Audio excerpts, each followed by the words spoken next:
Silakan duduk kembali. Saya langsung to the point firman Tuhan. Ini kebaktian keempat.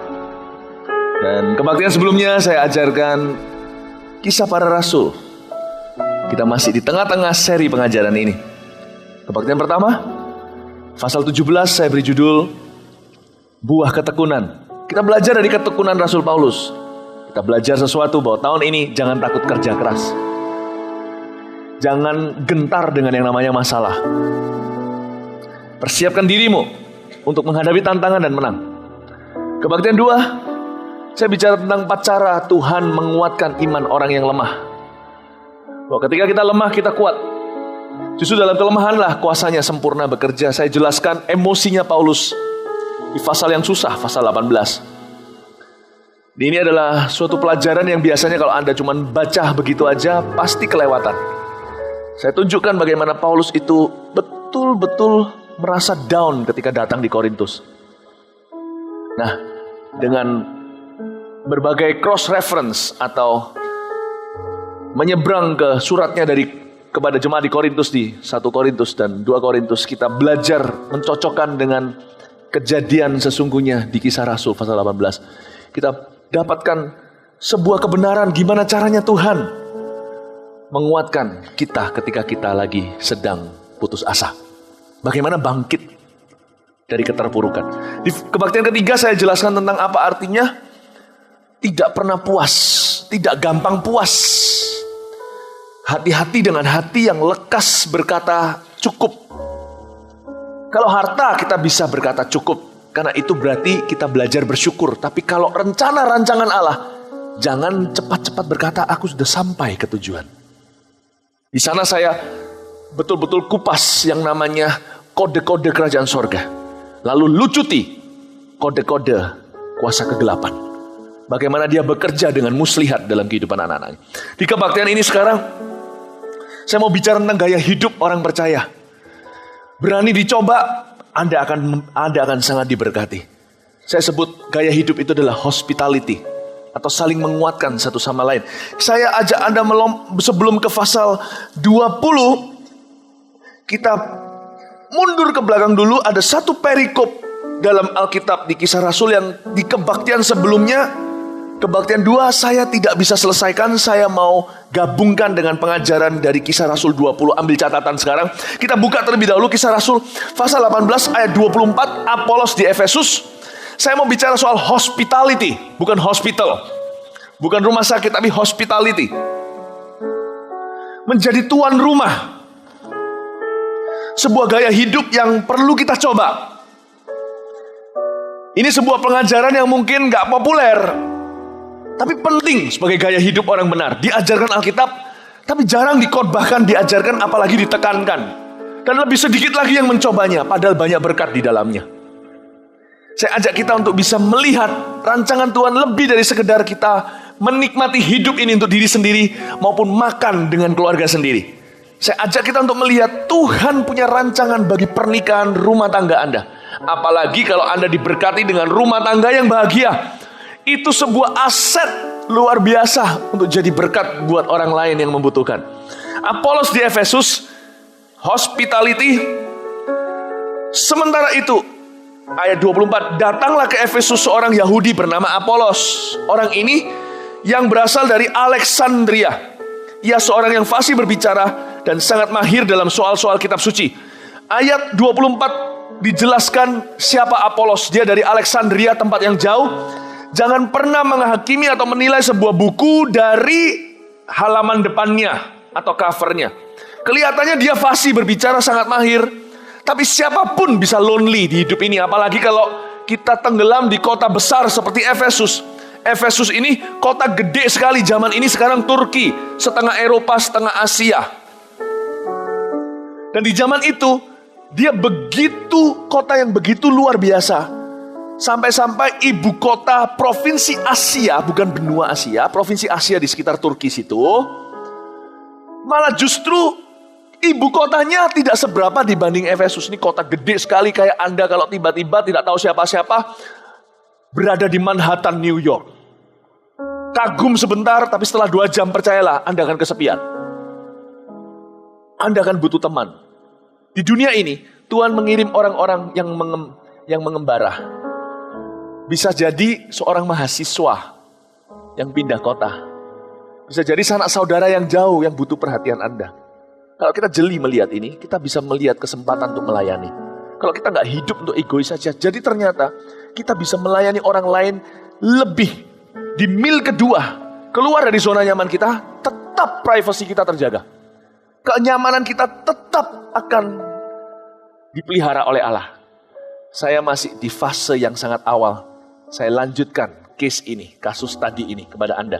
Semoga Jemaat Mawar Sharon bisa jadi berkat seperti ini. Saya tidak khotbah dari teori, by the way. Dari praktek. Saya sendiri mempraktekkan sekeluarga ini. Berkatnya, luar biasa. Bukan materi loh ya. Koneksi juga. Ada banyak berkat yang bisa saya sebut di sini, tapi terutama kepuasan batin itu luar biasa. Luar biasa. Saya jelaskan lebih lanjut. Jadi jangan pernah melihat Apolos ini sangat mahir berbicara soal kitab suci segalanya. Dia tetap lonely. Ayat ke-25. Ia telah menerima pengajaran dalam jalan Tuhan. Dengan bersemangat ia berbicara dan dengan teliti ia mengajar tentang Yesus. Tapi ia hanya mengetahui baptisan Yohanes. Ia mulai mengajar dengan berani di rumah ibadat. Tapi setelah Priskila dan Aquila mendengarnya, mereka membawa dia ke rumah mereka. Apa mungkin Apolos diajak tinggal di rumah itu? Nggak tentu. Nggak tentu. Mungkin cuma diajak makan. Seorang pembicara keliling pun bisa sangat kesepian. Saya ngalami sendiri. Kemurahan yang ditunjukkan ke saya ketika saya bepergian, itu berarti sekali. Salah satu tim yang membuat saya bisa betah tinggal jauh dari rumah, seolah-olah di rumah adalah tim hospitality. Tim hospitality tidak boleh merupakan tim gereja semata-mata. Harus jadi sifat jemaat itu. Harus jadi sifat jemaat itu. Alkitab mengajarkan, terimalah orang asing. Karena engkau pun dulu orang asing di Mesir. Kau tidak akan pernah tahu kapan kau akan melayani malaikat. Semoga dalam pelajaran hari ini Anda dapat sesuatu firman yang sedikit berbeda daripada biasanya yang cuma bicara tentang Anda, karena sebanyak besar sekarang gereja suka bicara tentang dirinya, yaitu kita sendiri. Saya mau ajak Anda untuk melihat kebutuhan orang lain di mana Kristus ingin memakai Anda. Semoga firman ini menemukan hati yang benar. Lalu membawa ke rumah mereka dan dengan teliti menjelaskan kepadanya jalan Allah. Karena Apolos ingin menyeberang ke Akaya, saudara-saudara di Efesus mengirim surat sama murid-murid di situ supaya mereka menyambut dia. Setibanya di Akaya, maka ia oleh kasih karunia Allah menjadi seorang yang sangat berguna bagi orang-orang percaya. Seorang yang terlayani dengan baik akan melayani dengan baik. Ini yang disebut, ini mungkin prakteknya lagu Michael Jackson, Heal the World, make it a better place. You wanna make the world a better place?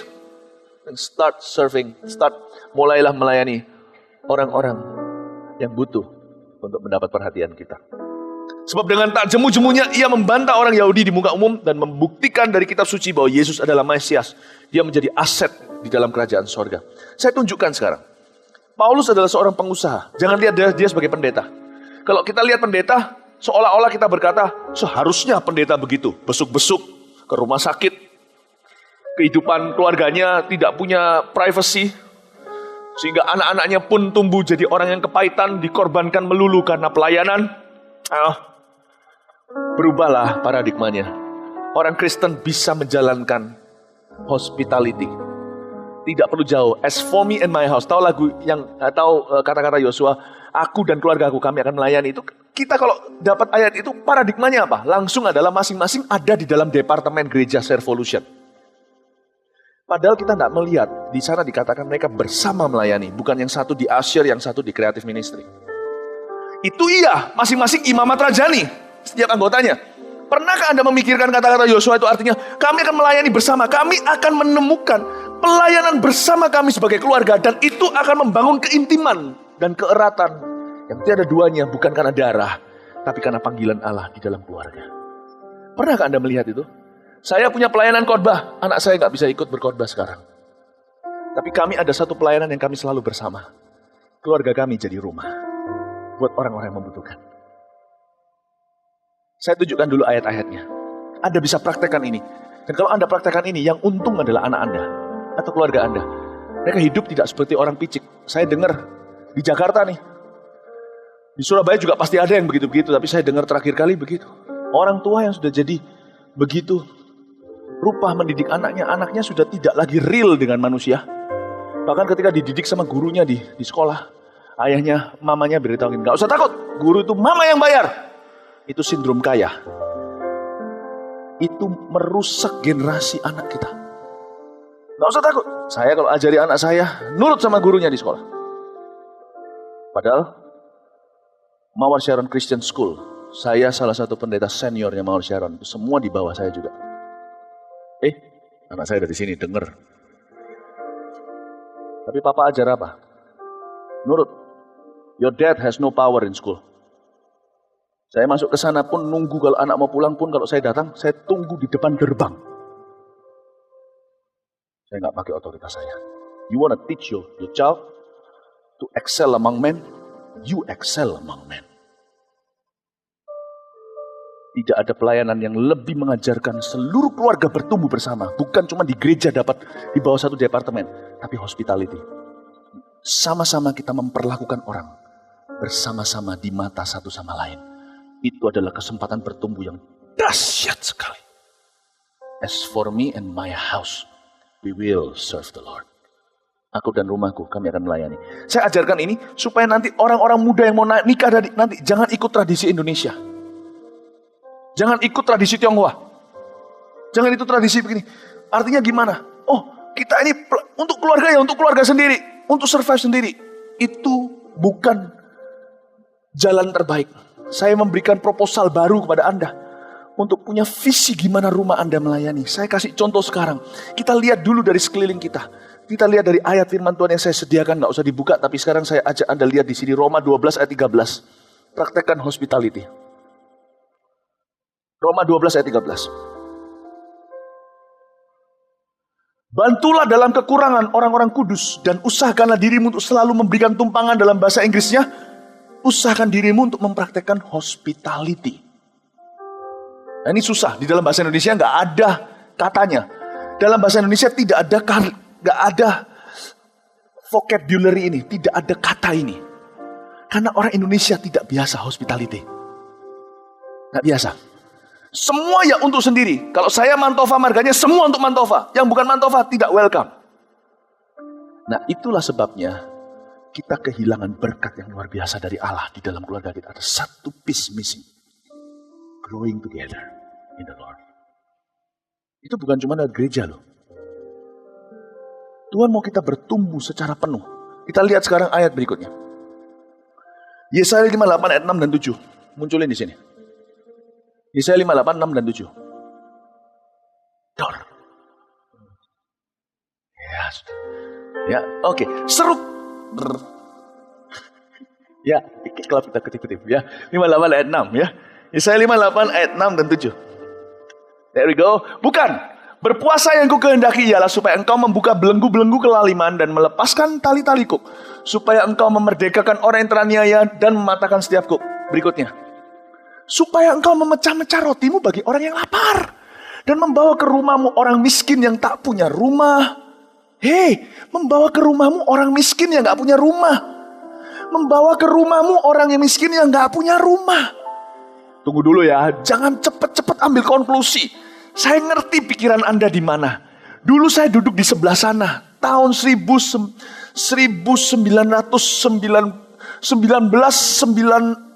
Saya pernah datang di Mawar Sharon. Saya duduk di sebelah sana. Ada seorang pengkhotbah, saya lupa siapa. Dia ngajarkan. Kita semua bisa praktekkan hospitality. Di hati saya ada penolakan. Nggak mungkin. Itu nggak relevan. Mungkin misionaris bisa, keluarga misionaris. Saya nggak mau. Apalagi saya ini orangnya sebenarnya secara lahiriah, secara alami. Saya ini tendensinya sangat eksklusif. Bukan eksklusif yang gimana, maksudnya saya nggak suka dicampuri. Saya dari kecil loh, besar itu di luar negeri. Apalagi kalau di negara barat. You, mimi. Kita di jalan bisa ramah, hai. Kalau di luar negeri, di orang-orang Amerika contohnya, ketemu di mall juga kalau sampai tatap mata pasti bilang hai. Lebih nggak cuek. Hai, tapi individualistisnya tinggi sekali. You, me, you don't mind me, I don't mind you. You mind your business, I mind mine. Keep a distance. Jangan dekat-dekat. Saya individualistiknya kental sekali. Kalau saya mau punya keluarga, aku mau makan cuma dengan keluargaku. Rumahku hanya untuk keluargaku. Nggak boleh ada orang luar. Saya orangnya gitu. Waktu itu ada penolakan, Roh Kudus ngomong sama saya. Jangan ditolak dulu idenya. Di mana ada kemauan Tuhan buka jalan. Dan kalau jalan Tuhan itu pasti indah. Nggak akan ngawur bawa gelandangan ke rumah. Itu kan cuman konklusimu. Itu namanya ide Tuhan ditolak mentah-mentah sebelum Tuhan menyatakan jalannya di mana nanti Tuhan tata ke sana kalau ada kemauan. Oh iya ya Tuhan. So pikiran kita baca ayat itu langsung orang miskin bawa ke rumah makan. Lalu nanti kalau orang itu perampok pembunuh gimana? Siapa suruh orang miskin itu nggak bicara tentang cuman miskin harta gelandangan orang kita nggak kenal. Ada banyak orang yang miskin di mata Allah meskipun dia punya barang. Ini bicara tentang orang yang membutuhkan. Yang persis nanti Tuhan dengan tuntunan bukan dipaksakan. Tuhan akan atur untuk ketemu dengan Anda untuk Anda bisa layani sekeluarga. Nanti saya kasih contohnya, tenang aja lanjut dulu ya. Dan apabila engkau melihat orang telanjang supaya engkau memberi dia pakaian dan tidak menyembunyikan diri terhadap saudaramu sendiri. Ini bisa jadi sanak saudara sendiri, bisa jadi teman. Bisa jadi seseorang yang ada di dalam sejarah hidupmu. Kita lanjutkan sekarang di ayat saya tulis nih ayat-ayatnya di sini. Matius 25 ayat 35 dan 36. Ini Anda bisa cobakan. Saya sudah mencobanya. Dulu saya tolak. Sekarang saya mencobanya. Sekarang saya bahagia. Dan Tuhan beritahu sama saya, hari ini kau diberkati. Secara finansial juga. Itu juga karena engkau mempraktekkan hospitality. Tapi lebih daripada berkat secara finansial, Tuhan memberikan kepada kita jauh lebih daripada yang bisa ditakar oleh dunia. Sebab ketika aku lapar, kamu memberi aku makan. Ketika aku haus, kamu memberi aku minum. Ayo, pertama kali mikir gini langsung apa? Pikirannya sentuhan kasih. Bukan. Gak cuman sentuhan kasih. Jangan lupa kata-kata Tuhan di Yosua. Aku dan keluargaku. Ini bukan cuman ke rumah ya, ke yatim piatu sama-sama. Dulu saya pernah lemparkan sebuah ide dilaksanakan oleh jemaat dan saya bangga. Meskipun saya tidak bisa hadir di Sweet 17-nya. Saya sampaikan daripada Sweet 17 gila-gilaan, MM-an. Ya boleh lah ya, namanya anak cinta kok. Yesus sendiri dikasih parfum begitu mahal. Yudas kan berkata, ini kalau kasih orang miskin kan enak. Tapi Tuhan Yesus berkata, orang miskin selalu ada di antaramu. Tapi aku kan gak selalu begini. Lalu Tuhan menerima persembahan itu. Gak apa-apa, jangan merasa bersalah. Kalau Anda mampu, why not? Anda mau pestakan sampai gimana? Tapi didik juga. Anak itu baru akil balik. 17. Apa yang Anda mau taruh di dalam dirinya? Kalau cuma demi sok-sokan, percayalah saudara, nantinya dilupakan kok. Saya sarankan dulu, anaknya paginya sebelum malamnya jadi princess, paginya pergi ke tempat yatim piatu. Ajari dia untuk memberi dengan sesama, itu jauh lebih berharga. Itu lebih berharga sebagai yang namanya sebuah ritual menjadi dewasa. Ajari dia value dari papa mama. Anak seperti ini tidak akan jadi anak yang menilai segala sesuatu dengan merek, brand, dan tas. Kalau dia cewek. Lu apa? Gua darahnya H. Sana darahnya apa? Sana darahnya O kan? Sini AB kan? Gua darahnya H. Her. Ya sudah, lanjutin sendiri. Ya enggak apa-apa, enggak masalah. Cuman saya pernah lihat anak kecil umur belasan tahun. 15 belum. Attitude-nya kayak begitu. Saya diam aja karena saya tidak kenal sama papa mamanya. Saya cuma lihat, kasihan. Hai papa mama, demi cinta kau manja.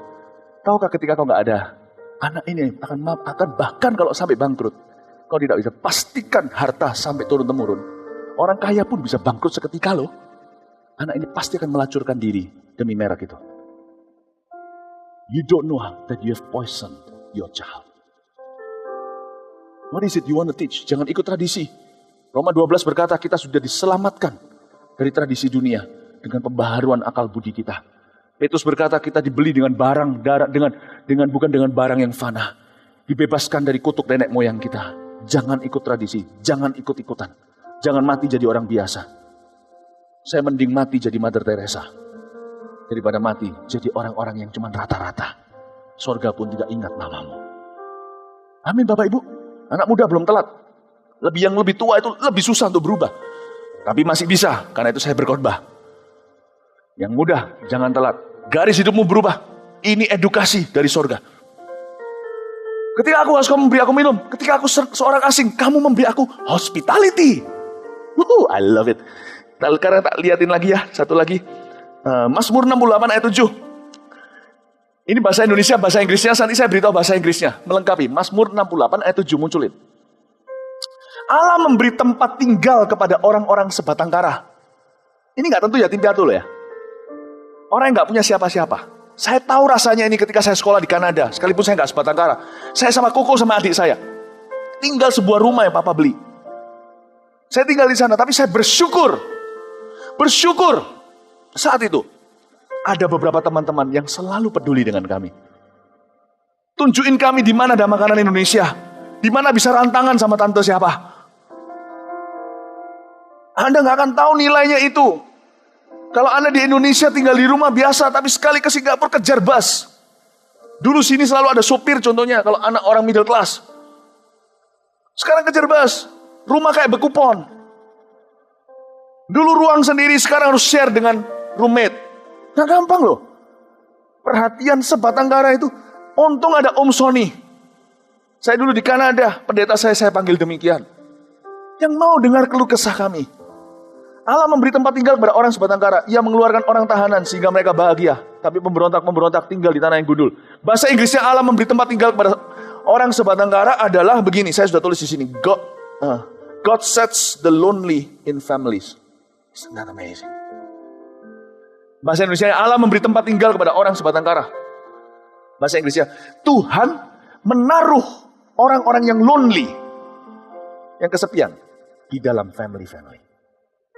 Oke, saya jelaskan sedikit. Kembali lagi ke tahun 96. Saya duduk di sini, saya tolak ide itu. Tapi Roh Kudus beritahu sama saya, jangan tolak dulu Philip. Kamu mau jadi, sorry lah ya. Hari itu ini bukan saya lah ya. Salahin kalau jangan marahin saya. Ini Tuhan loh ya, bukan saya. Ini pengalaman saya minimal ya. Anda percaya nggak percaya? Tuhan beritahu sama saya, jangan seperti orang di kanan kirimu. Mereka hidup biasa. Semoga waktu itu kita nggak duduk sebelahan ya. Saya nggak tuding Anda waktu itu. Jangan jadi biasa. Kamu harus mempraktekkan kehidupan anak Tuhan. Bukan karena kamu hamba Tuhan, karena kamu anak Tuhan. Lalu saya dibukain pengumuman itu. Maaf, pengumuman saat itu siapa yang pengumuman saya lupa. Tapi saya nggak memperhatikan. Saya bolak-balik Alkitab padahal saya waktu pendeta itu. Lalu pada pengumuman Roh Kudus kasih saya ayat-ayat. Petrus berkata, kamu harus memberi tumpangan. Ini hospitality datang semua. Ini semua khotbah saya ini sekarang. Saya khotbahkan dari tahun 96 waktu pengumuman saya terima di sini. Lalu Tuhan berkata, suatu hari kamu menikah. Kalau kamu dapat kesempatan, bukan rumah kontrakan. Kalau kamu bisa. Kalau kamu minta, kamu akan kuberi. Minta sama aku. Di rumahmu selalu ada satu ruang tamu. Tuhan. Oke Tuhan. Selalu ada ruang tamu. Kalau Anda bisa, kalau rumah bukan kontrakan. Apalagi kalau kontrakan belum bayar. Jangan buru-buru minta kamar. Ya, kalau kamar masih seperti bekupon. Tapi kalau Anda punya niat begini, Tuhan biasanya jawab loh. Tuhan, jangan sogok Tuhan. Tuhan kalau kasih aku rumah, aku kasih ruang tamu. Wah, itu Tuhan tahu maksudnya. Tuhan tahu, baik-baik sama aku ada mau. Tapi kalau Anda tulus, Tuhan dengar. Saya minta, sejak saya menikah, selalu ada kamar tamu hingga hari ini. Dan kamar itu saya selalu terbuka. Hospitality jadi bagian keluarga. Bagi seorang saya sangat tidak mudah. Karena saya orangnya eksklusif, individualistik sekali. Urusan lu, urusan gua. Udah jangan saling mengurusi. Bayangin, untuk saya berubah membuat planning seperti itu sama istri saya. Istri saya orangnya beda. Dari keluarga hamba Tuhan. Saya dari keluarga pengusaha bro. Duit gua yang cari, gua yang spend, enak aja. Yang punya mobil, pakai sendiri. Saya tidak kepingin punya mobil yang cuma 2 kursi. Sampai hari ini. Saya jadikan hospitality part of my lifestyle. Ketar-ketir nih, hati ketar-ketir. Nanti hidupku pasti gak bahagia lah. Ternyata enggak, bener loh. Jalan Tuhan itu terbaik. Percayalah, jalan Tuhan itu terbaik. Kita aja yang picik, ketakutan segalanya, padahal nggak gitu nanti aslinya. Nah saya siapin tuh, ya kan? Sehingga hari ini tempat itu contohnya kalau Pak Moro datang, Pak Bernard, siapa datang? Saya suruh tinggal di rumah. Dan tidak ganggu privasi kok. Kita atur demikian rupa ada waktu. Sehingga anak saya tidak merasa seperti selalu di dalam ministry. Mereka happy. Ada waktu cuman kami berlima. Tapi saya buka itu. Bahkan suatu hari teman saya dari Belanda ketika keletihan pelayanan Matthias van der Steen dan keluarga tinggal di rumah kami selama 1 bulan. Lalu saya kedatangan satu orang namanya Serenity. Anak kecil bule seusian anak saya yang besar. Dia adalah teman saya Darren Wilson di Amerika yang bikin produser film Finger of God, Furious Love, ditaruh di sini. Saya bilang tinggal aja di rumahku. Tadinya mau kos apa saya, tidak apa-apa tinggal di sini. Apakah keluarga saya tercampuri? Tidak juga. Kalau Tuhan atur itu ya, bisa rapi dan manis. Malah justru anak saya Inggrisnya maju. Dan saya tidak mau mereka terampas sebuah kesempatan untuk belajar hidup di tengah orang. Ada waktu bersama, ada waktu pula bersama maupun ada waktu pula untuk kita itu bisa share dengan orang lain. Lalu tak lama yang lalu, selama 6 bulan ini yang paling lama, anak daripada Pastor Sony Mandagi datang kemari untuk pada waktu mengalami banyak transisi dalam hidup, dia perlu memutuskan tinggal 6 bulan. Dan saya bisa melihat berkat Tuhan. Sama sekali keluarga tidak merasa terganggu. Saya ajak Anda untuk mempraktekkan. Gak usah tiba-tiba menggila, membuat pengumuman, siapa mau tinggal di rumah saya? Jalan Tuhan gak ngawur. Allah itu tertib. Mau tahu kata tertib itu artinya teratur. Dan semuanya terencanakan. Dan semua rencananya itu terasa alamiah. Saya gak keluar sana lalu pergi ke jalanan. Anak jalanan, wahai anak jalanan, datanglah ke rumah saya, tinggallah 1 bulan. Bukannya saya, jangan salah ngerti, saya nggak diskriminasi. Kalau saya nggak kenal, kalau saya sampai hospitality, pasti setiap malam saya nggak tidur melean, bawa pentung di pintu kamar saya. Nggak gitu kok. Tuhan tuntun sehingga yang nanti tinggal. Pada waktunya saya doa dengar-dengaran. Roh Kudus beritahu, itu anak pendeta saya, cuma balas budi dulu saya. Sebatang kara mereka jaga. Sekarang anaknya sedang dalam transisi mengambil keputusan-keputusan hidup. Sekolah di sini sekalian, tapi khususnya untuk mendekat dengan kami. Tidak merasa terganggu, malah keluarga kami diberkati. Anak-anak kami juga belajar hidup di tengah orang. Kami bisa bicara sama-sama, doa sama-sama, malah luar biasa. Dan setelah orang-orang ini pergi, keluarga kami tetap tidak ada perubahan apa-apa. Keluarga kami tetap semesra seperti biasanya. Satu itu, tempat tinggal. Praktekkan kalau Anda mau punya rumah, doalah seperti itu. Ya Papa, ajari aku hospitality. Engkau tertib kok. Aku gak usah takut. Nanti semuanya itu natural. Yang klub punya. Saya juga kan gak nawarin gini kan. Siapa di sini mau tinggal di rumah saya? Saya gak GR. Pasti ada. Tapi Tuhan gak tuntun kan. Segala sesuatu yang dipaksa lewat mimbar, itu bukan tuntunan Tuhan. Kita kan ketemu dalam kehidupan. Dan tidak dipaksa. Saya bukan Roh Kudus. Saya bukan Allah. Saya gak bisa ngopeni jemaat satu persatu dengan cara one on one begitu. Gak mungkin bisa. Nanti dari coba hospitality saya bisa masuk hospital. Mental hospital juga. Enggak. Nanti dalam hidup Tuhan atur. Orang bisa merencanakan, tapi Tuhan yang tentukan langkah kan. Anda bisa berdoa untuk rumah Anda berikutnya ya. Jangan lupa.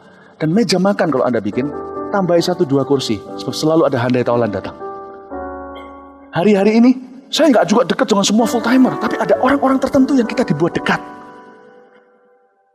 Dan gak cuma itu loh ya saudara, sampai kepada kita kadang-kadang makan atau apa gitu, kita ingat, kita ajak.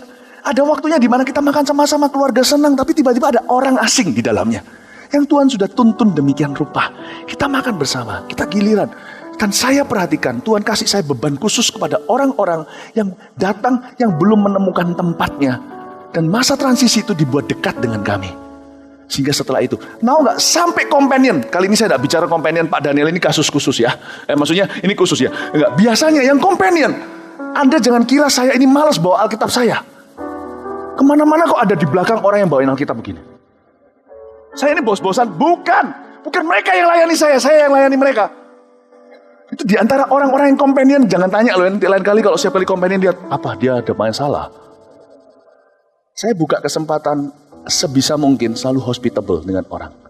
Di antara orang yang companion saya dulu yang muda-muda, ada yang waktu lagi broken heart. Saya bilang, kamu companion saya aja. Ikutin saya berbulan-bulan. Saya ajak di antara ibadah duduk sama saya waktu saya persiapan, doa, makan. Saya nggak mau makan sendiri. Open your life to other people. Open it.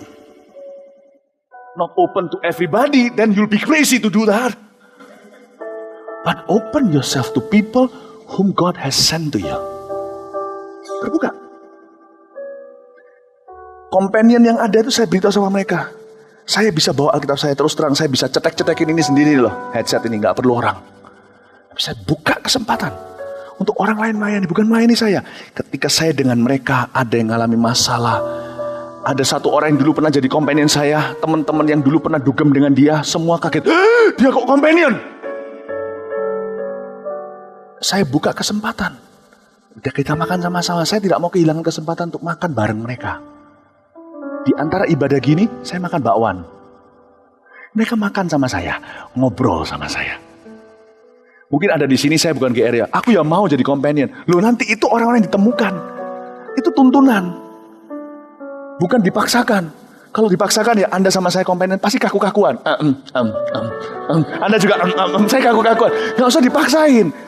Di dalam kerajaan Tuhan itu gak usah makso. Kata orang Surabaya. Semua itu akan diatur Tuhan. Tapi kalau ada kemauan, Tuhan akan mulai kirim orang. Hidup saya tidak merasa terganggu kok. Kalau Pak Daniel, kita sama-sama melayani. Kalau Kak Daniel, ini bukan yang salah satu broken heart tadi, ini sudah menikah. But I'm glad. I don't need you to carry my Bible. I can do it myself. Bicep saya cukup kuat kok untuk ngangkat Alkitab 10. Tapi kesempatan. Kalau kita keluar makan, suatu hari saya masih ingat kita satu keluarga makan. Tiba-tiba Roh Kudus ingatkan istri saya. Ngajak ini yuk. Kita telepon orangnya. Datang. Makan sama-sama, ngobrol di restoran. Ngobrol. Pernah sekali anak muda. Orang Jakarta teman. Anaknya teman. Umur 16 tahun. Sebelum dia pergi ke Boston. Kita ngobrol-ngobrol. Ngobrol-ngobrol. Senang gitu loh. Setelah selesai itu anak saya senang. Kita ya senang. Hati itu gembira. Orang itu pulang berubah. Di Boston dia sampai masih berkesan dengan makan malam itu bersama. Padahal terus terang di dalam hati saya, semua DNA saya berteriak, nggak mau orang asing. Tapi why not? Be open next time you go out. Next time Anda minum kacang hijau. Telepon seseorang, ajak. Nggak selalu harus bayarin. Loh kalau kayak uang pas-pasan gimana? Nggak perlu. Saya kasih contoh. Anda bisa juga di rumah. Bisa juga sesuatu yang simple. Sederhana, nggak perlu keluar uang banyak punya. Thanksgiving itu dirayakan oleh orang Amerika. Suatu hari istri saya beritahu sama saya, kita adakan Thanksgiving, tapi kali ini dengan pembantu-pembantu dan supir kita. Kita ada Thanksgiving, saya ajak keluar makan sederhana. Padahal kita loh nggak tahu Thanksgiving itu apa. Pembantu saya nggak tahu Thanksgiving itu apa. Kita makan, waktu sebelum makan itu saya cuma ngomong sebentar, thank you, terima kasih untuk semuanya ya. Ayo kita, saya doa ya, karena tidak semuanya kan orang Kristen. Jadi saya doa dulu dalam nama Yesus memberkati aja. Terima kasih Tuhan, amin. Terima kasih ya, makan. Udah makan. Hospitable, just hospitable. Be open to people. Jangan kaku. Gereja kasih duit, bye-bye. Keluargamu jangan hilang kesempatan pelayanan. Setelah selesai ibadah ini, saya nggak pulang loh. Saya masih ada janjian ketemu dengan sekelompok jemaat yang mungkin perlu saya lebih dekati. Sama-sama. Saya nggak pulang nih. Ini kebaktian. Saya masih ada kebaktian kelima. Be open please. Be open to people. Nggak kurang kebahagiaannya. Ini yang terjadi. God sets the lonely in family. Kami pernah melayani ada satu orang yang berkali-kali orang yang di tempat-tempat lain nggak berhasil. Selalu dicap ini itu atau di ridicule atau dianggap pokoknya ada orang-orang tertentu yang kayak seolah-olah tidak dihargai di mana-mana. Kami ajak untuk kumpul sama-sama. Cuman makan apa ingat dia. Ayo sama-sama. Nggak selalu setiap kali begitu. Ada waktunya kami berlima, tapi Tuhan itu baik luar biasa. Justru Tuhan jaga privasi kami. Berkali-kali Tuhan berkati kami hingga kami bisa pergi berlima saja ke tempat yang jauh. Di mana tidak ada orang yang kenal kami. Kami bisa bersama-sama. Kita bisa. Ada waktunya. Tuhan tuh sayang anak-anak. Asal kita itu tidak selalu melulu selalu pelayanan. Kalau Anda lakukan ini, keluarga Anda pun akan dewasa. Dan saya mulai melihat anak-anak saya satu persatu, ini doa saya, jadi people person. People person. Jangan jadi orang-orang yang picik pikirannya. Setiap keluarga Kristen bisa praktekkan ini. Sebab sebagai pendeta, saya juga bisa memilih untuk tidak melakukan ini. Saya bisa puas hanya dengan khotbah cabut. But I've got ministry down there. Tidak dipaksakan dari program gereja. Kalau Anda punya kehidupan yang bahagia, pernah sekali saya masih ingat kita makan bersama-sama, datang ke rumah saya ajak ini 2 orang. Tapi sejak dia datang ke rumah kami, orang ini yang punya konsep yang salah tentang pernikahan berubah. Dia bilang, I want to have a happy home like yours. Aku ingin punya rumah dan pernikahan yang bahagia seperti rumah dan pernikahan Anda. Hari ini orang ini menikah dengan bahagia. Padahal dia dari keluarga yang hancur dua belah pihak. Pernah sekali lagi kami berjumpa dengan bersama-sama makan biasa dengan sepasang suami istri yang juga sama-sama dari keluarga yang bobrok. Dan dia berkata, sekali makan itu mengubah. Coba bayangin, kita juga bukan makan mahal-mahal, biasa-biasa. Tapi melibatkan ngobrol dengan orang, membuat saya dan istri saya hubungannya tidak di antara kita melulu. Membuat kami berdua lebih erat. Aku dan istriku barusan dipakai Tuhan bersama-sama. Istriku tidak khotbah, tapi keluarga kami dipakai oleh Allah. Pernikahan kami dipakai oleh Tuhan. Kalau Anda bisa begitu, akan ada keintiman antara suami istri yang tidak pernah ada sebelumnya.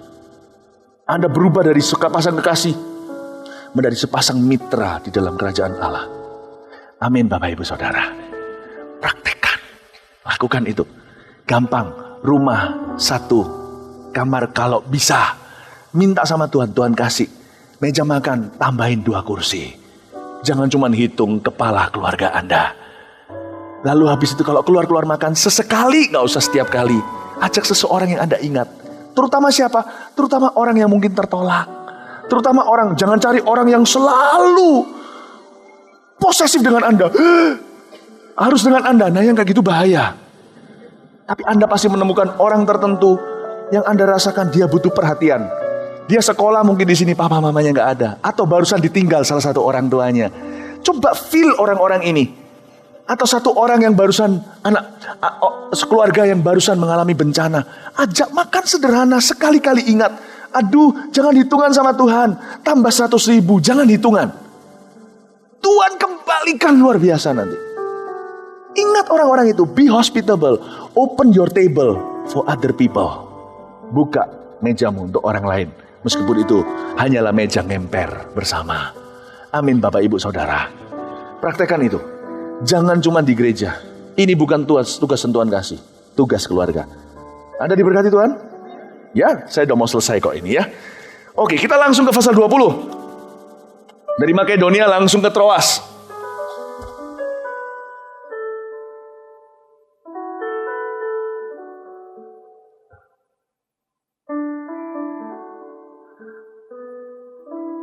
Setelah reda keributan itu, Paulus memanggil murid-murid dan menguatkan hati mereka. Dan sesudah minta diri, ia berangkat ke Makedonia. Ia menjelajah daerah itu dan dengan banyak nasihat menguatkan hati saudara-saudara di situ. Lalu tibalah ia di tanah Yunani. Perhatikan ayat 1 dan 2, ada dua kata-kata yang diulang. Yaitu pertama, di ayat pertama menguatkan hati mereka. Yang kedua, di ayat kedua menguatkan hati saudara-saudara di situ. Tahukah, menguatkan hati orang lain seperti hospitality adalah pelayanan yang sangat penting di dalam tubuh Kristus. Adalah pelayanan yang sangat berharga di mata Allah. Inilah pelayanan yang tidak kelihatan. Tidak tergantung Anda punya pelayanan di gereja atau tidak. Anda bisa sengaja melakukannya karena Anda cinta Tuhan. Sesudah 3 bulan lamanya tinggal di situ, ia hendak berlayar ke Syria. Tetapi pada waktu itu orang-orang Yahudi bermaksud membunuh dia. Karena itu ia memutuskan untuk kembali melalui Makedonia. Ini Paulus. Ia disertai oleh Sopater anak Pirus dan Berea anak Aristarkus dan Sekundus. Keduanya dari Tesalonika dan Gaius dari Derbe dan Timotius dan 2 orang dari Asia yaitu Tychicus dan Trophimus. Ini Gaius sebelum ditangkap sama KPK. Ya, just kidding. Mereka itu berangkat lebih dahulu dan menantikan kami di Troas. Tapi sesudah hari raya roti tidak beragi, kami berlayar dari Filipi. Dan 4 hari kemudian sampailah kami di Troas dan bertemu dengan mereka. Di situ kami tinggal 7 hari lamanya. Kalau Anda selalu rajin menguatkan hati orang, melalui hospitality, ada bonus yang tidak kelihatan. Anda tahu ayat ini enggak? Tidak pernah aku lihat orang benar ditelantarkan dan anak cucunya. Tidak pernah aku lihat orang benar dibiarkan dan anak cucunya terlantar minta roti. Saya 100% yakin anak cucu saya, kalau saya sampai, kita nggak tahu kapan kita hidup sampai kapan. Kalau saya sampai nggak ada, anak cucu saya tidak akan terlantar. Mau tahu kenapa? Anaknya Om Sony saya tidak telantarkan, karena saya dulu tidak dilantarkan. Anakku pasti ada yang tanggung jawab nanti. Kalau ada apa-apa dengan saya tenang. Benih sudah saya tabur. Anak saya tidak akan meminta-minta roti. Ayat itu bukan bicara tentang berkat menyertai. Ayat itu bicara tentang menabur sejak awal. Orang benar tidak akan minta-minta roti. Saya beritahu satu hal. Hospitality will come back to your own home. It will return to your own home. Dan hidup kami sekeluarga jadi jauh lebih berwarna, saudara. Lebih berarti. Dan saya pernah sekali gumun bahasa Surabaya. Atau saya pernah sekali bicara sama istri saya begini. Do you feel it? Our life is full of people. Hidup kita itu penuh dengan people. Luar biasa. Dan saya ngomong sama istri saya, kita setuju. Kita harus mempertahankannya demikian. Our life is full of people. We have so many loved ones. Tahu Yesus berkata sama Petrus tanya, kita dapat apa ikut engkau? Dia bilang, di hidup yang akan datang kau dapat segalanya. Tapi di hidup sekarang, kau meninggalkan rumah kan? Meninggalkan ini itu kan? Kau meninggalkan rasa nyamanmu kan? Kau akan menerima rumah, keluarga, orang-orang yang kau cinta 100 kali lipat di hidup ini. We have so many loved ones. Bukan karena saya pendeta. Saya perhatikan kehidupan rekan-rekan yang sesama pendeta nggak tentu begini juga. Ini pilihan, saudara. Bukan melulu selalu di mana Anda bertemu dengan keluarga selalu ada orang lain. Tidak. Sedikit generosity, kemurahan. Sedikit peduli dengan orang lain, mikirkan orang lain. Bukan kirim kado, tapi keterlibatan bersama dengan keluarga. Anak-anak mungkin tidak ikut melayani, cuman ketawa. Tapi Anda pelayanan secara suasana rumah. Apalagi kalau punya suasana rumah bahagia, itu harus dipersembahkan untuk Allah, untuk orang lain. Anak-anak mungkin tidak melakukan apa, kita mungkin tidak bicara tentang gimana makan-makan doang, lalu doa sebelum makan. Itu sebuah ministry yang luar biasa, pulpit nggak bisa menggantikannya. Pulpit nggak bisa menggantikannya. Dan harus ada lebih dari cuma beberapa keluarga di dalam sebuah kota yang melakukan itu. Saya dorong Anda, kalau Anda shift, fokus Anda ubah bukan kepada masuk diri sendiri, dan di antara Anda melulu, pertengkaran di rumah tangga Anda akan menurun dengan drastis pula. Ketika Anda pikirannya Yosua, aku dan rumahku melayani, Anda akan lihat berkat itu mengalir, keturunanmu tidak akan ditelantarkan. Amin Bapak Ibu. Ya. Ayat berapa? 7. Pada hari pertama dalam minggu itu ketika kami berkumpul untuk memecah-mecahkan roti, Paulus berbicara dengan saudara-saudara di situ karena ia bermaksud untuk berangkat pada keesokan harinya. Pembicaraan itu berlangsung sampai tengah malam. Di ruang atas di mana kami berkumpul dinyalakan banyak lampu. Seorang muda bernama Eutikus duduk di jendela karena Paulus amat lama bicara. Orang muda itu tidak dapat menahan kantuknya. Akhirnya ia tertidur lelap dan jatuh dari tingkat ketiga ke bawah. Ketika ia diangkat ia sudah mati. Tapi Paulus turun ke bawah. Ia merebahkan diri ke atas seorang muda itu, mendekapnya dan berkata, jangan ribut, sebab ia masih hidup. Setelah kembali di ruang atas, Paulus memecah-mecahkan roti lalu makan. Habis makan masih lama lagi ia berbicara sampai fajar menyingsing, kemudian ia berangkat. Sementara itu mereka mengantarkan orang muda itu hidup ke rumahnya dan mereka semua merasa sangat terhibur. Ada 3 macam cara untuk kita bisa menguatkan orang lain. Dari ayat yang ke-7 dikatakan di sini, pada hari pertama dalam minggu itu mereka berkumpul untuk memecah-mecahkan roti. Ayat 7 ini boleh dikatakan adalah ayat pertama yang menyinggung pertemuan gereja hari Minggu. Biasanya pertemuan mereka selalu hari Sabat orang Yahudi, yaitu hari Sabtu. Tapi ini adalah hari pertama dalam minggu itu. Hari pertama orang Yahudi bukan Senin, tapi Minggu. Ini pertama kali yang saya temukan. Mungkin saya salah, tapi kalau saya selidiki seharusnya tidak ada lagi sebelumnya. Pertama kali perkumpulan mereka yang akhirnya hari ini kita sebut sebagai gereja diadakan hari Minggu. Dengan kata lain, gereja itu berdiri bukan dari ibadah. Gereja itu berdirinya hari Minggu diadakan gereja itu Akarnya justru di dalam pelayanan saling menguatkan. Tapi aneh sekarang, gereja menjadi sebuah tontonan belaka. Orang datang duduk di kursi pulang. Sudah jauh dari tradisinya. Kalau sama tradisi aja jauh, apalagi sama panggilannya. Gereja hari Minggu itu ditemukan di ayat 7 pada hari pertama. Minggu itu mereka berkumpul memecahkan roti. Apa yang Paulus lakukan? Mereka saling menguatkan, bahkan dia nggak berkhotbah. Pembicaraan itu berlangsung sampai tengah malam. Dalam bahasa aslinya, bahasa Yunani disebut itu dialog. Paulus tidak berkhotbah. Tapi gereja sudah shift fungsinya. Sudah mulai berubah fungsinya. Tidak bisa disalahkan siapa-siapa, karena memang sekarang kota metropolitan. Segala sesuatu serba cepat. Apalagi di kota Surabaya, Jakarta, kota besar dunia contohnya. Cepat sekali. Dodok kongko-kongko itu nggak mungkin bisa terjadi suatu hari Minggu. Orang kalau bisa hari Minggu mau istirahat ke gereja seperlunya, pulang tidur nonton TV segala. Lalu bagaimana caranya? Tradisi ini dipelihara. Panggilan ini tetap ditegakkan. Di gereja harus diserukan. DNA blueprint gereja berdiri hari Minggu itu bukan kebaktian. Berarti kebaktian harus melaksanakan fungsi itu. Untuk melepaskan anggota gereja melakukan pelayanan mula-mula itu lewat keluarga masing-masing. Bisa mengerti, nangkep ini ya? Kalau kita nggak bisa buat hari Minggu ini pelayanan saling menguatkan. Orang-orang yang lonely, yang sebatang kara menemukan rumah. Barang sementara seperti Apolos yang tenggelam di kota besar metropolitan seperti Efesus. Maka biarkan gereja menyerukan untuk melakukan pelayanan itu. Menggunakan kesempatan kumpul satu arah, semua memandang ke pembicaranya. Pembicaranya harus arahkan kepada panggilan mereka sesungguhnya. Karena itu saya tidak mau melacurkan firman Allah dengan memberikan firman-firman yang populer dan trendy yang suka didengar orang, tapi jauh dari apa yang Tuhan inginkan. Saya harus khotbahkan kembali panggilan blueprint Anda, bahwa gereja berdiri hari Minggu ini seharusnya nggak ada. Yang ada itu saling menguatkan di rumah-rumah seperti Paulus lakukan. Berbicara semalam-malaman. Saudara-saudara, Anda dipanggil untuk menguatkan orang lain. Anda dipanggil untuk hospitality. Allah tidak memilih gereja, gedung gereja untuk melakukan tugas itu lagi. Gereja punya fungsi berbeda setelah 2000 tahun. Gereja menjadi corongnya Allah. Fungsinya sekarang dipindah ke rumah Anda. Yesaya 6 berkata, siapa yang akan kuutus? Siapa yang akan pergi untuk aku? Ini aku Tuhan, utuslah aku. Dan Yesaya mendapat berkat. Kalau Anda lakukan ini, saya kasih tadi dengan aplikasi sederhana. Langsung dari contoh kehidupan kami.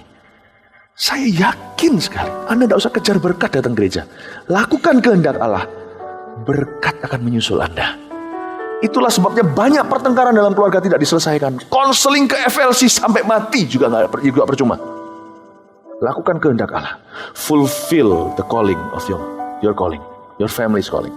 Lakukan Yosua. Lihatlah, Allah akan menjadi Allahnya Mazmur 127 untuk Anda. Jikalau bukan Tuhan yang membangun rumah, sia-sialah rumahnya. Dengan kata lain, lihatlah mulai hari ini Hagai berkata, aku akan membangun rumahku. Lihatlah, tingkap-tingkap langit akan terbuka untukmu. Ujilah aku, emas perak punyaku. Kenapa pundi-pundi bocor melulu? Karena kita jauh dari fulfilling our calling.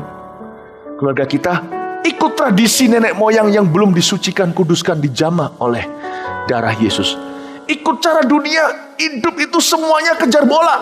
Kesebelasan 22 orang kejar satu bola. Siapa dulu kaya? Bahkan keluarga pun dikorbankan di altar karier. Yesus tidak pernah membangun keluarga dengan tujuan itu.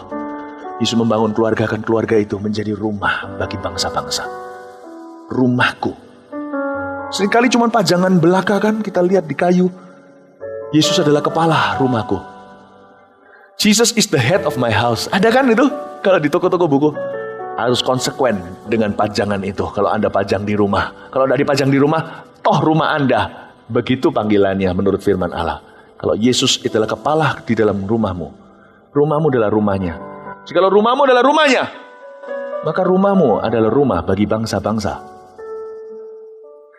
Kalau rumah itu baru terdefinisikan begini, barulah Mazmur 127 berarti Aku yang akan bangun rumahmu dari bawah ke atas.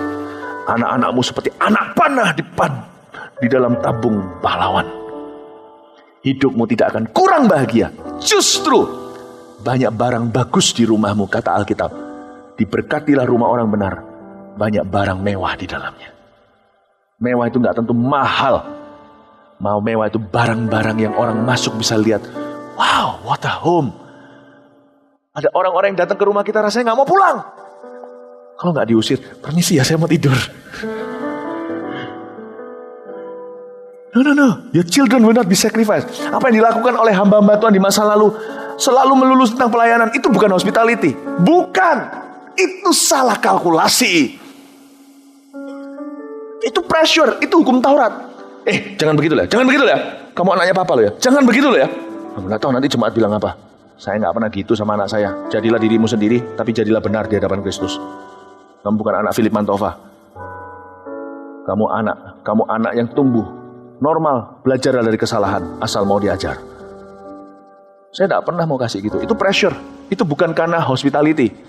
Itu karena tekanan batin, tekanan jiwa. Kamu jangan gitu, nanti kalau gitu gimana? Hospitality tidak mengurangi kebahagiaan, malah justru menambah-nambahkannya sampai ke langit. Lakukan itu. Saya ngomong begini nih sampai gak tahu Anda ini bisa nangkep gak?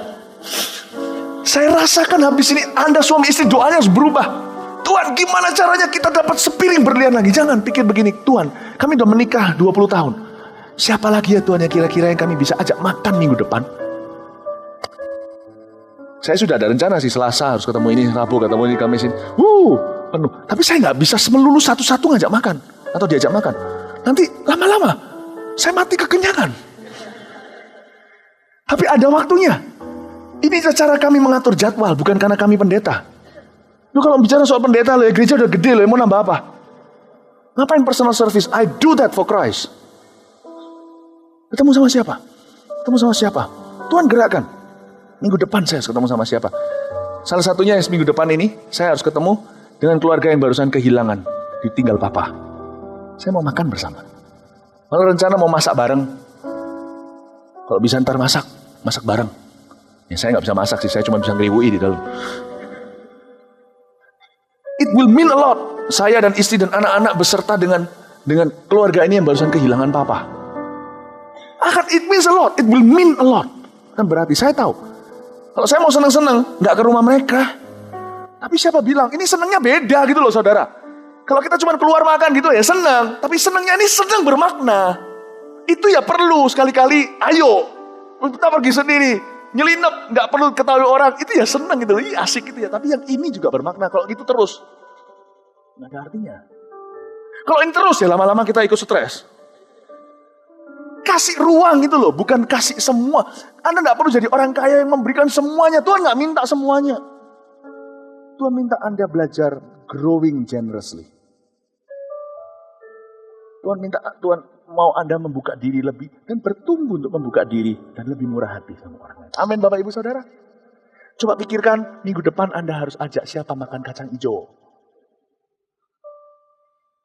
Amin. Amin. Puji Tuhan. Ini nangkep gak ya? Saya kok begini frustrasi loh. Ini nanti dilakukan atau enggak ya? Aduh, janji ya dilakukan ya. Pasti ada orang yang merasakan gunanya. Benar, ada anak muda yang putus asa, pasti akan berubah karena Anda. Ada sepasang suami istri mau pegatan, mau cerai, gak jadi. Udah pasti nanti akan ada orang yang berduka, terhiburkan. Pasti ada. Just a simple meal. Kalau 100.000 rupiah, saya bisa beli rasa tawa yang sudah hilang dari keluarga itu selama bertahun-tahun. Saya mau, jangankan 100.000. Saya mau. Jangan hitung-hitungan sama Tuhan. Be hospitable. Amin, saudara. Haleluya. Oh yes, Lord. Udah, sampai sana aja. Sisanya PR. Bisa? Yesus dipanggil apa sama murid-muridnya? Guru. Mau tahu kenapa dia guru? Dia kasih PR. Saya guru. Mengikuti jalur guru saya, Yesus. I give you a homework. Have a different vision. for your family. Amin. Ada waktunya pergi sendiri, ada waktunya ingat orang lain, ajak seseorang. Saya senang sekali juga mengajak mahasiswa yang mungkin sekolah di tempat nggak ada papa mamanya, saya ajak, ayo ikut sekali-kali, duduk sama-sama. Dia ngerasain keluarga lagi tuh. Saya pernah merasakannya di Kanada.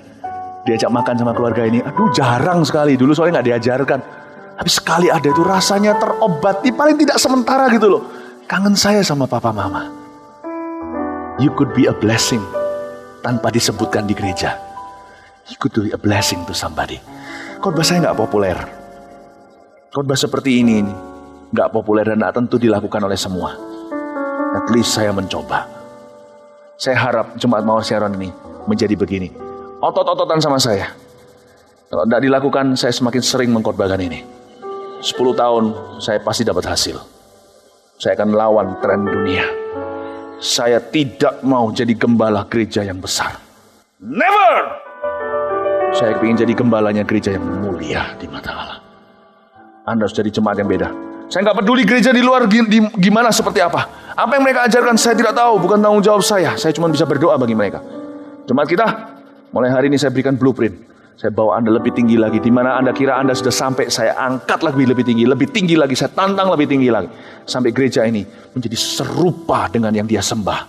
Yesus Kristus Tuhan. Amin.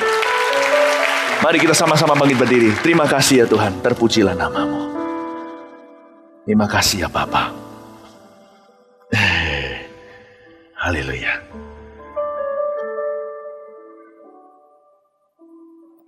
Terima kasih Yesus. Priscilla Aquila itu orang yang diusir dari Italia. Dia perginya pun tergesa-gesa. Karena ada sensus, bukan sensus. Orang Yahudi semuanya disuruh cabut dari Roma. Saya tidak yakin dia punya tempat untuk menampung Apolos. Saya nggak yakin. Tapi saya tahu minimal dia ajak, ayo datang, ada ekstra 1 kursi. Nggak punya banyak sih ya. Ya cuman minum-minum teh aja. Mungkin dia suka ulung teh. Minum-minum teh, ngobrol-ngobrol. Wih, luar biasa, Apolos terlayani. Hebat sekali. Saya senang sekali dengan cara mereka. Anda tidak perlu minder. Siapa suruh kita bawa konglomerat ke rumah? Kepada orang-orang konglomerat ada orang-orang tertentu yang diberi Tuhan karunia khusus untuk bisa melayani mereka. Kemungkinan orang-orang yang Anda layani dibawa untuk ke tempat sederhana, mau kok. Perhatian Anda yang berarti. Amin Bapak Ibu Saudara. Saya dorong, ganti deh plan rumah Anda. Tambah 1 kamar. Ada resiko loh. Dulu saya masih bodoh. Saya nggak ngerti. Siapa aja. Saya nggak ngerti kalau Allah itu tertib. Jadi saya kira saya harus dengan kedagingan memaksa semua saya taruh rumah. Wih, pernah sekali saya marah. Karena yang saya suruh tinggal di rumah itu oke. Dia bawa 1 teman. Itu rumah saya digeledah-geledah. Buka pintu saya tidur dibuka. Ngek. Saya beritahu. Saya tidak langsung suruh mereka keluar. Saya bilang, hari ini siang ini tolong di-pack barangnya. Leave my house. Saya nggak suruh detik itu juga. Setelah itu saya belajar. Tuhan bicara sama saya, Philip, lakukan dengan caraku. Semua natural, jangan paksakan. Jangan karena rasa guilty, semua orang harus kau masukkan. Nanti ada caranya Tuhan akan pertemukan. Di hidup ini alami gitu. Tiba-tiba Anda bisa dekat. Padahal Anda kenal begitu banyak orang, bisa saat ini dekat dengan orang ini. Terus Anda bisa perhatikan, semua alami sehingga tidak membahayakan. Anda tidak membawa perampok ke rumah, pemerkosa ke rumah. No. Semua itu nanti teratur dengan baik. Dan Anda merasa hidup Anda itu ada selaputnya. Privasi Anda tetap terjaga. Indah kok. Tapi sekarang saya lihat tatap mata istri dan anak-anak saya. Ada sebuah kekompakan. Rasanya kita ini di-etim. Itu yang gak bisa didapat banyak keluarga. Kita ini kayak di-etimnya Tuhan. Ya, sama-sama. Kadang-kadang kita bisa bicarain, bukan gosip orang itu. Iya ya, ini. Kita bisa bersyukur. Iya ya, si ini yang tinggal. Serenity contohnya siapa? Iya dia sekarang jadi begini. Ya, sama-sama senang kita dengar karena dia jadi baik. Dan segalanya, kita sekeluarga itu rasa sepertinya. Lihat-lihatan. Seperti ada kata-kata satu sama lain. Good job. Senang gitu. Saya tawarkan gak mau gak apa-apa. Saya sih ketagihan dengan itu. Hari ini, as for me and my house, we are serving the Lord. How about you? ubah planning rumahnya. Yang suka mobil 2 kursi ya nggak apa-apa, nggak ada salahnya, mana ada dosa. Saya sih nggak milih begitu. Dari dulu mobil saya waktu saya di Kanada selalu 4 di belakang, ada 2 di belakang. Saya jemput Jeffrey, saya jemput Dennis, saya jemput teman-teman saya ke gereja. Saya nggak tangan kosong. Saya nggak jemput orang di Kanada, selalu ada orang yang begini. Dia bukan memuji mobilmu loh ya. Kalau ada orang begini itu artinya berhenti, saya mau masuk. Saya sudah pernah lihat film-film juga mengerikan, masuk dikepruk, diambil mobilnya. Saya nggak gila. Saya nggak berkata, Tuhan, ujilah aku, turun. Jeffrey saya kenal, Dennis saya kenal. Jeffrey itu orang Malaysia, teman baik saya. Tapi dia nggak bisa ke gereja, selalu gimana? Saya ajak. Saya beli mobil, ditunjukin Bapak mau yang mana? Anak muda, umur 18 tahun. Saya mau sports car, baby, I want sports car. Saya lihat, tapi tiba-tiba saya ingat Jeffrey, ingat si ini. Enggak lah, saya harus punya ruang untuk bisa bawa orang ke gereja. Apalagi di Kanada, mahasiswa semua nggak tentu semuanya punya transport. Ya udah, saya pilih ini aja. Saya masih ingat waktu itu saya pilih satu mobil biasa, Toyota sedan gitu. Saya bilang, oke, ini 4. Saya lihat, oke, good. Saya suka, seperti sporty juga. Kronos namanya waktu itu. Bilang, oke, good. Sporty juga, dalamnya kayak pesawat. Masuk, saya bisa pura-pura, ladies and gentlemen, fasten your seatbelt. Tapi belakangnya saya bisa bawa orang. Dari dulu Tuhan ajari saya never to live just for myself in order for me to be truly happy. You cannot be happy if you live for you. Try. Talk so much to yourself and you will hate yourself. You will hate you. Dari dulu saya punya satu prinsip yang Tuhan ajarkan. Tidak pernah hidup bagi diri sendiri. Kalau Anda mau happy, percayalah. Kasih ruang bagi orang lain. Be hospitable. Amin. Amin. Saya berdoa supaya Anda bisa mempraktekkan. Roh Kudus, saya sudah lakukan bagianku. Capek sampai lapar nih. Tapi saya berdoa supaya Engkau memberikan pada jemaat aplikasinya. Nanti pulang, mereka bahas hikmat Tuhan turun. Antara suami istri, atau nanti kalau yang sudah tunangan mau bangun rumah. Atau gimana mau rencana untuk tempat tinggal. Atau keluarga yang selama ini hidupnya cuma begitu, mulai buka ruang. Dan Tuhan mulai sebut nama-nama yang mereka perlu jangkau. Bukan untuk KKR apa, nggak perlu ada event. Tapi jadi gaya hidup. Hospitality. God sets the lonely in families. Use our families. Pakai keluarga kami ya Tuhan Yesus. Pakai keluarga-keluarga gereja Mawar Sharon. Terima kasih ya Tuhan Yesus. Kami bersyukur kepadamu. Kami serahkan seluruh keluarga ini menjadi keluarga-keluargamu yang Engkau pakai ya Tuhan di hari-hari esok. Nyanyikan satu lagu redo. Come on. Sama keluargaku berada di tanah, bersatu selamanya mengasihi Engkau. Tiada yang dapat melebihi kasih-Mu ya Tuhan. Bagi kami Engkau segala. Kalau ada dengan keluarganya, gandeng keluarganya, buat komitmen bersama keluargaku. Bersama keluargaku melayani Tuhan. Bersatu selamanya mengasihi Engkau. Tiada yang dapat melebihi kasih-Mu ya Tuhan. Bagi kami Engkau segala. Bersama keluargaku, kami mau berubah. Kami mau belajar dari cara-Mu Tuhan. Bersama keluargaku melayani Tuhan. Bersatu selamanya mengasihi Engkau. Tiada yang dapat melebihi kasih-Mu ya Tuhan. Bagi kami Engkau segalanya. Bersama keluargaku, bersama keluargaku melayani Tuhan. Bersatu selamanya mengasihi Engkau. Tiada yang dapat melebihi kasih-Mu ya Tuhan. Bagi kami, Bagi kami sekali lagi.